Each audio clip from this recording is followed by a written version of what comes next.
নমস্কার বন্ধুরা, পুষ্প কিচেনে আপনাদের সবাইকে স্বাগত। আশা করি আপনারা সবাই ভালো আছেন। আর আজকে আমি আপনাদের জন্য এই করে দেখাচ্ছি চুনো মাছ, এই যে মৌরলা মাছের চচ্চড়ি। এই গরমে দেখবেন অনেক সময় বড় মাছ খেতে ভালো লাগে না, তখন এই চুনো মাছের চচ্চড়িটা খুব ভালো লাগে। আর খুব কম মশলা দিয়ে আমি আজকে এই চচ্চড়িটা আপনাদের করে দেখাচ্ছি। আপনারা আমার সাথে থাকুন।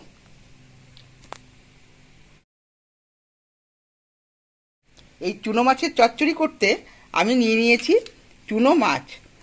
দেখুন, মৌরলা মাছ ভালো করে কেটে ধুয়ে নিয়েছি। আর লম্বা লম্বা করে সরু সরু আলু নিয়েছি। আর বেগুনটাকেও ছোট ছোট করে কেটে নিয়েছি। আর নিয়েছি ধনেপাতা, কাঁচা লঙ্কা, পেঁয়াজ আর সামান্য কটা বড়ি। এই দিয়েই আমি চুনো মাছের চচ্চড়িটা করব। আর সামান্য মশলা দেব। আমি রান্না করতে করতে মশলাটা দেখিয়ে দিচ্ছি।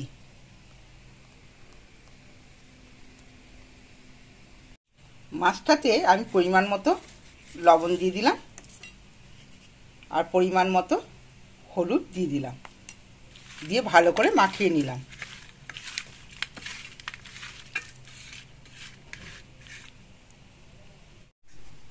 এবার কড়াইতে পরিমাণ মতো তেল দিয়ে দিলাম।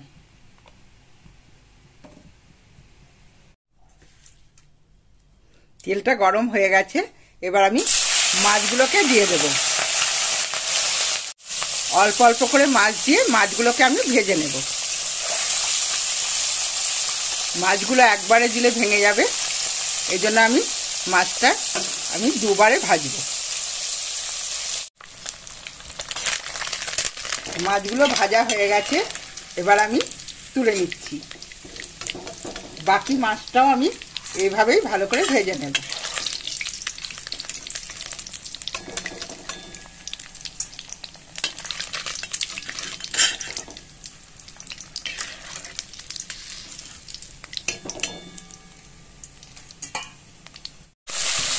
বাকি মাছগুলো আমি দিয়ে দিলাম।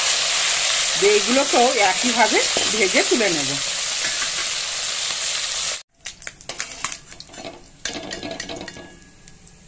সব মাছগুলো আমার ভাজা হয়ে গেছে।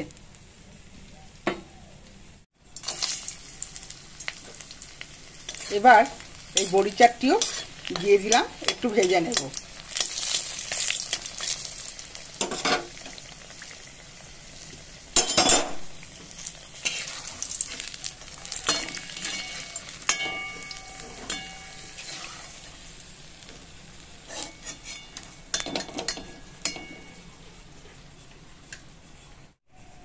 এবার তেলে চারটি কালো জিরে দিয়ে দিলাম।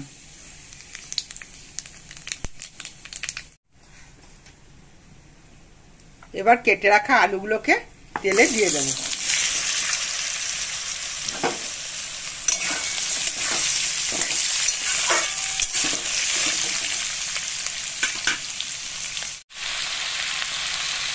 এবার দিয়ে দেব সামান্য পরিমাণে লবণ আর পরিমাণ মতো হলুদ।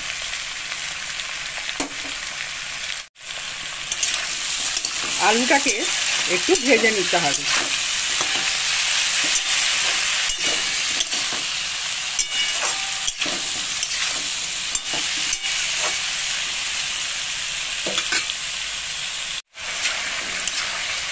এই আলুটাকে আমি একটু 2 মিনিট ঢাকা দিয়ে দিয়ে ভেজে নেব। এবার দেখুন, পাশে আমি একটা কড়াই বসিয়ে দিয়েছি। এতে নিয়ে নেব সামান্য তেল, দিয়ে পেঁয়াজ আর বেগুনটা আমি এই তেলে ভাজবো। তেলটা আমার গরম হয়ে গেছে। এরপর এতে পেঁয়াজ দিয়ে দেব। কুচিয়ে রাখা পেঁয়াজটা দিয়ে দিলাম,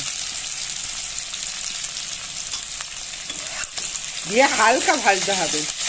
এটা আমি পুরো ভাজবো না, হালকা ভাজবো।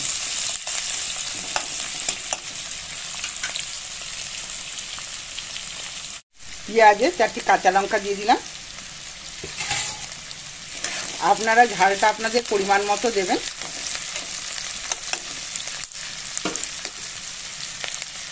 দেখুন, পেঁয়াজটা আমার হালকা ভাজা হয়ে গেছে।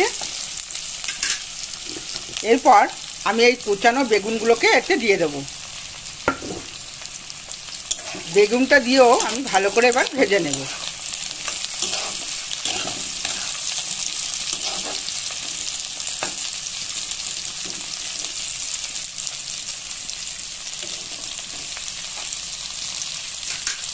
আলুতে আমি লবণ দিয়েছি, সে কারণে আমি বেশি লবণ দেব না, অল্প লবণ আমি ছড়িয়ে দিলাম। হলুদের পরিমাণটাও কম দিলাম, দিয়ে ভালো করে ভাজবো।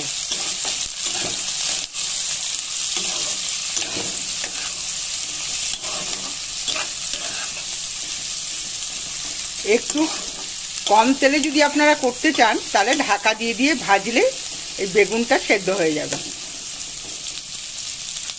এবার আলুর ঢাকাটা খুলে এবার আমি একটু নেড়ে দেব। দেখুন আলুটা বেশ লাল লাল হয়ে ভাজা হয়ে যাচ্ছে।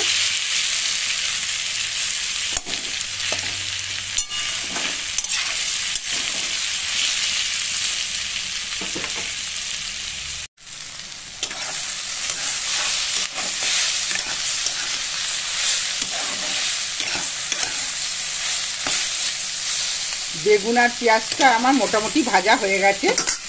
এরপর আমি এখান থেকে বেগুন আর পেঁয়াজটা এই আলুর ভেতর দিয়ে দেব।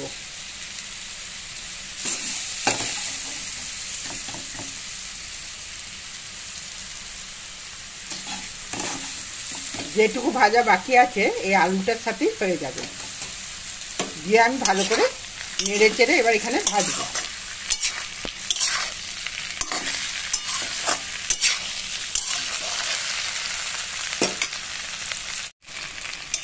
এখানে আমার বেগুন আলু সব ভালো করে ভাজা হয়ে গেছে।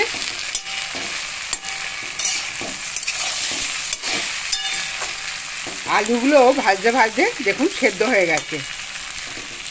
আপনারা একসাথেও আলু বেগুন পেঁয়াজ সব দিয়ে ভেজে নিতে পারেন। একটু আলাদা করে ভাজলে টেস্টটা ভালো হয়, ওই জন্য আমি আলাদা করে ভেজে নিলাম।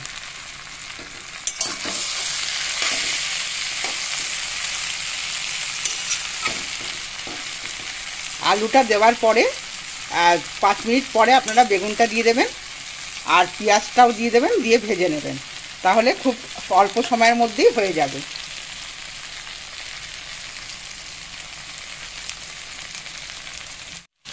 এরপরে মশলা আমি দিয়ে দিচ্ছি 1 চামচ জিরের গুঁড়ো, 1/2 চামচ দিচ্ছি লঙ্কার গুঁড়ো, ধনের গুঁড়ো 1/2 চামচ, সামান্য জল দিয়ে দিলাম মশলাটাকে কষাবার জন্য। জলটা আগে থেকেই গরম করে রেখেছিলাম, জলটা আমি দিয়ে দিলাম।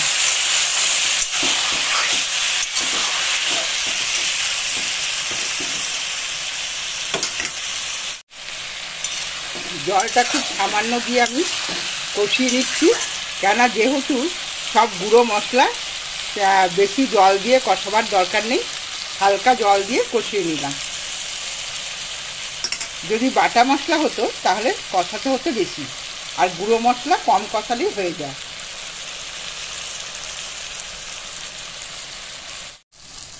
হাফ চামচ মিষ্টি দিয়ে দিলাম, চিনি দিলে এই বেগুন দেওয়া আছে এইসব সবজিতে একটু হালকা মিষ্টি দিলে খেতে ভালো লাগে।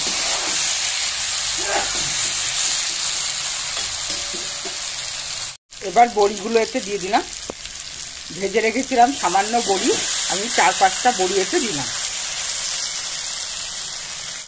এতে আমি মশলাটা ভাজা হয়ে গেছে, এবার সামান্য পরিমাণ জল দিয়ে দিলাম। জলটা খুব বেশি দেব না,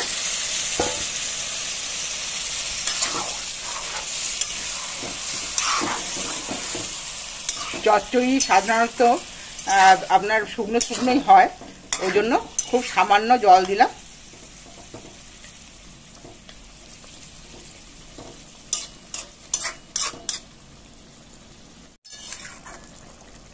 জলটা দিয়ে আমি 2 মিনিট ঢাকা দিয়ে রেখে দেব। 2 মিনিট পর ঢাকাটা আমি খুলে নিলাম। দেখুন কি সুন্দর ফুটছে, আর গ্যাসের স্টিমটা আমি একদম লোতে রেখেছি, এরপর এতে আমি মাছগুলো দিয়ে দেব।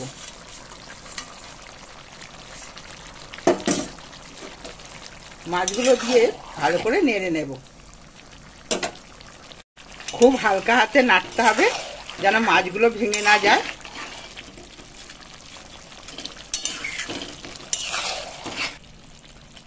মাছগুলো দেখুন হালকা ফুটেছে। এরপর আমি ধনেপাতা দিয়ে দিলাম,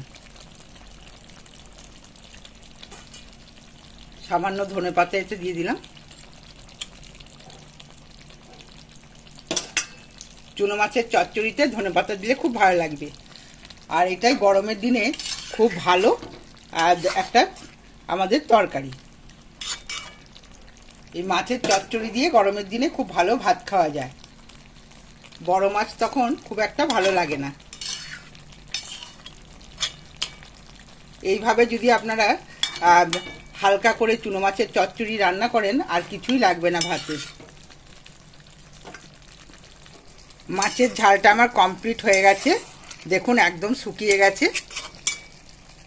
বন্ধুরা যারা আমার ভিডিও নতুন দেখছেন তারা অবশ্যই আমাকে সাবস্ক্রাইব করবেন, তাদের কাছে আমার অনুরোধ রইল। আর পুরনো বন্ধু যারা আছেন তাদেরকে অসংখ্য অসংখ্য ধন্যবাদ আমার ভিডিওগুলো দেখার জন্য। অবশ্যই আপনারা লাইক করবেন আর শেয়ার করে আমার পাশে থাকবেন। আজকের মতো ভিডিওটা আমি এখানেই শেষ করছি। ধন্যবাদ, সবাই ভালো থাকবেন।